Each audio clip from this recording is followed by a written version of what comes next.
Welcome into a whole new 5 Things to Watch edition of Beyond the Arc here on High School Cube News. Brian Chimino back with Michael O'Brien of the Chicago Sun-Times. Number one thing to watch is a big week for Riverside-Brookfield. Not the greatest schedule in the world, but 2 games against ranked teams. First on Tuesday, hosting number 21, St. Ignatius. Then on Friday, hosting number 14, St. Charles East. Kind of feels like this week is an afterthought. We've had all the big things happen last week. This is not the best week of the regular season at all. It's a little rough. However, one team has decided, and wisely, our Riverside-Brookfield doesn't play a very good, tough conference schedule, and this team has high hopes for the next 2 seasons to go deep into sectional runs, maybe make a super sectional. So they did a really smart thing and scheduled 2 tough games right before the playoffs to get them ready.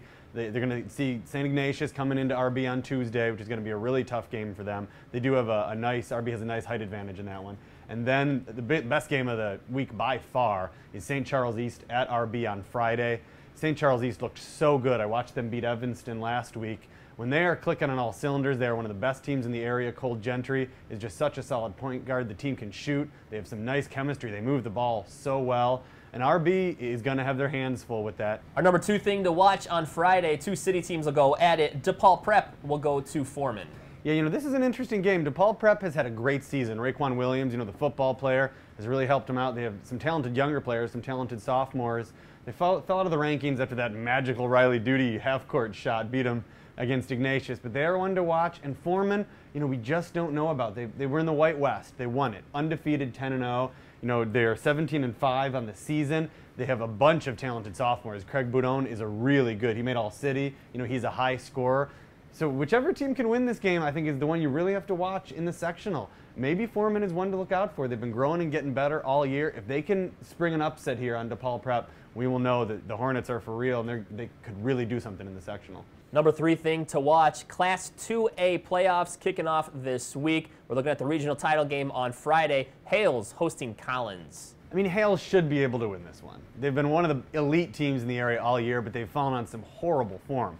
Got killed by Fenwick in that 3rd place game in the Catholic League tournament. They've lost a few in a row now. They are at home, and they're going to be hosting Collins. Collins, a team we have not talked about, probably none of you have even thought about, but they were really good in the White West. They almost went up to the Red. They lost to Westinghouse in kind of the decisive game. They are a young team, a bunch of very young players, a bunch of talented players that want to make a name for themselves, and the way to do it would be to at least give Hales a fight Friday in that regional final. So that is one to keep an eye on. Number 4 thing to watch on Friday, a non-conference matchup. Number 17, Notre Dame hosting Marion Central. Notre Dame, we talked about them a lot at the beginning of the season, not so much lately. They have been on fire. They're back. They're playing like the team we thought they were. Joe Mooney, the shooter, Amar Bakar, down low.